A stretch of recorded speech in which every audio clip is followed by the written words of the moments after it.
System part 2 में आपका स्वागत है। आज हम लोग देखने जा रहे हैं ब्रह्मपुत्र नदी सिस्टम।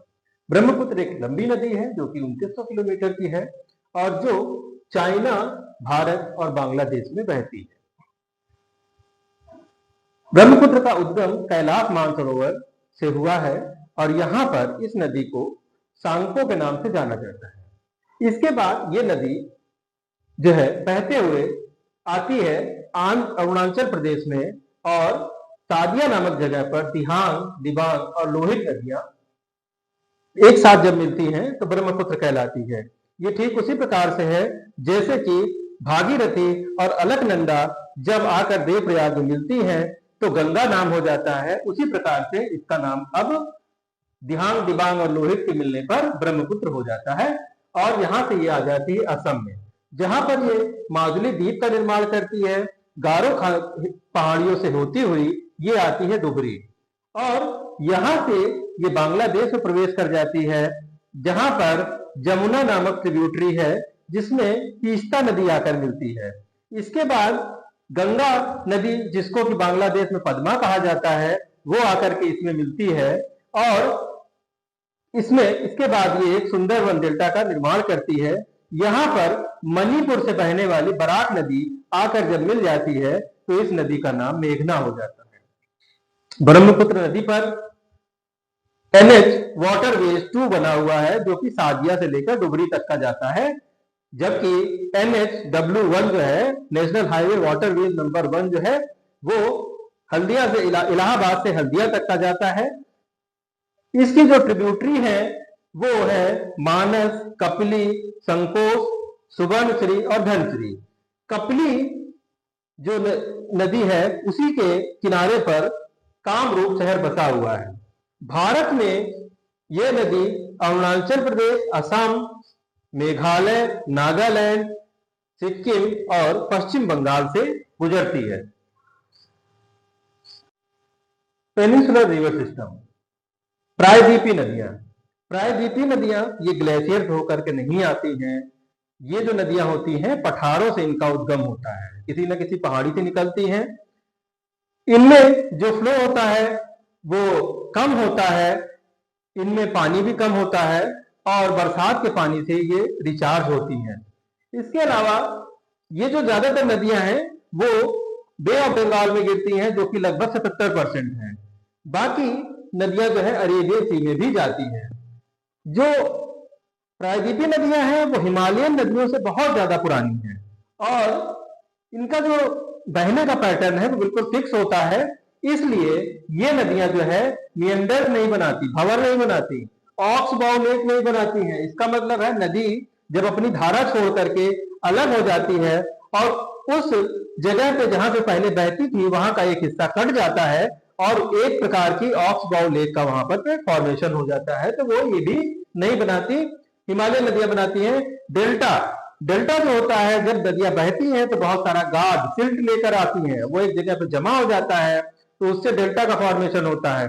क्योंकि इन नदियों में सिल्ट नहीं होता है इसलिए डेल्टा का फॉर्मेशन नहीं करती है। जैसा कि हम लोगों ने पहले देखा कि गंगा नदी जो है माजुली द्वीप और सुंदरबन डेल्टा जैसे बड़े बड़े डेल्टा का फॉर्मेशन करते हैं, उस प्रकार की कोई भी डेल्टा का फॉर्मेशन नहीं करती। जो सिरी की बात करते हैं, ये मुहाने होते हैं, इसका फॉर्मेशन भी प्रायद्वीपीय नदियां नहीं करती। जो प्रायद्वीपीय नदियों में मुख्य नदियां हैं उसमें महानदी जो कि 850 किलोमीटर की लंबी नदी है वो छत्तीसगढ़ के रायपुर से निकलती है और उड़ीसा में जाती है। उड़ीसा में उसकी एक ट्रिब्यूटरी चिल्का झील जो है उसमें चली जाती है और बाकी नदी जो है बे ऑफ बंगाल में जाकर के गिर जाती है। यहाँ पर महानदी पे हीराकुंड डैम का फॉर्मेशन हुआ है जो कि एक लंबा बांध है भारत का। इसके अलावा दुधवा डैम, गैंगरेल डैम भी इसी के ऊपर बनाया गया है। ये सब मल्टी पावर प्रोजेक्ट होते हैं। कृष्णा नदी, गोदावरी नदी की बात करते हैं तो गोदावरी जो होती है वो सेकेंड लॉन्गेस्ट नदी है। गंगा नदी के बाद दूसरी जो सबसे बड़ी नदी है वो गोदावरी है जो कि दक्षिण में बहती है।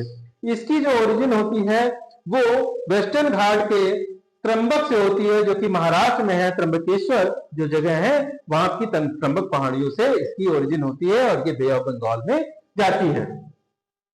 कृष्णा नदी की बात करें तो कृष्णा नदी का उद्गम जो होता है वो महाबलेश्वर महाराष्ट्र से होता है और ये फिर बहते हुए कर्नाटक जाती है, उसके बाद आंध्र प्रदेश और उसके बाद वो बे ऑफ बंगाल में जाकर के गिर जाती है। कावेरी नदी की बात करें तो कावेरी नदी की जो ओरिजिन हो रखी है वो भागीरथी हिल्स जो कि कर्नाटक ब्रह्मगिरी पहाड़ियों पे हुई है जो कि कर्नाटक में है, और उसके बाद ये तमिलनाडु जाती है और उसके बाद बे ऑफ बंगाल जाती है। इस पूरे कोर्स में लगभग ये 800 किलोमीटर की यात्रा जो है वो तय करती है। इसके ऊपर शिव समुद्रम मल्टी पावर प्रोजेक्ट जो है स्थापित किया गया है जो कि बहुत ज्यादा एनर्जी वाला है।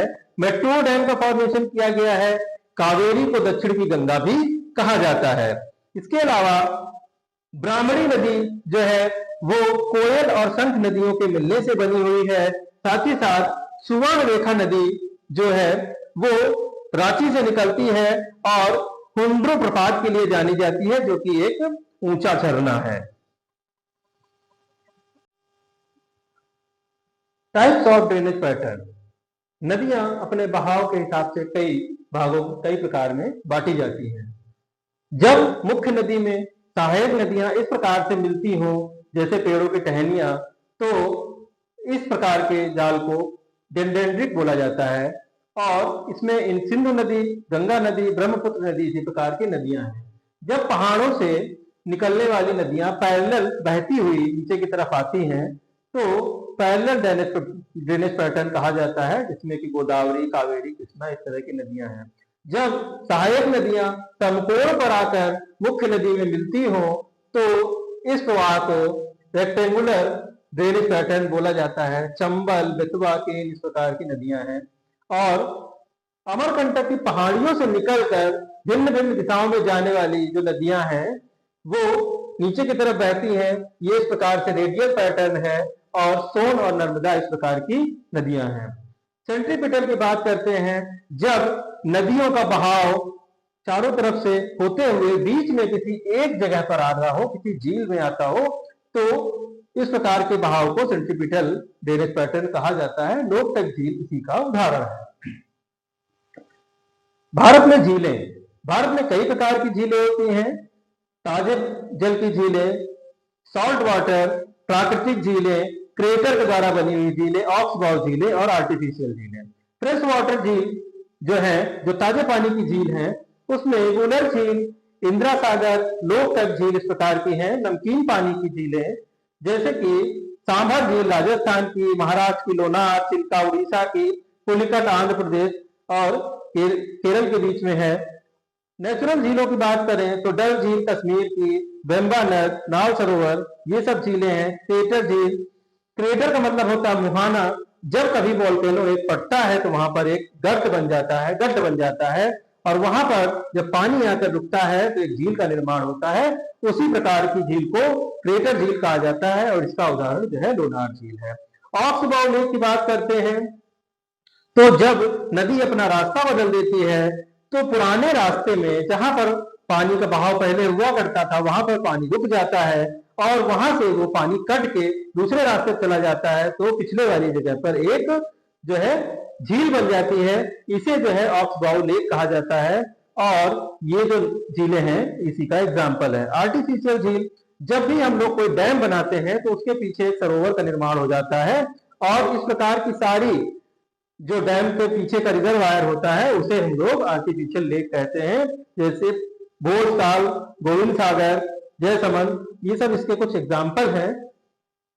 वाटरफॉल्स इन इंडिया की बात करें, भारत में बहुत सारे वाटरफॉल्स हैं, सबको कंसीडर किया जाना मुश्किल है, फिर भी कुछ मुख्य एग्जाम के दृष्टि से हमने यहाँ पर लिखे हुए हैं।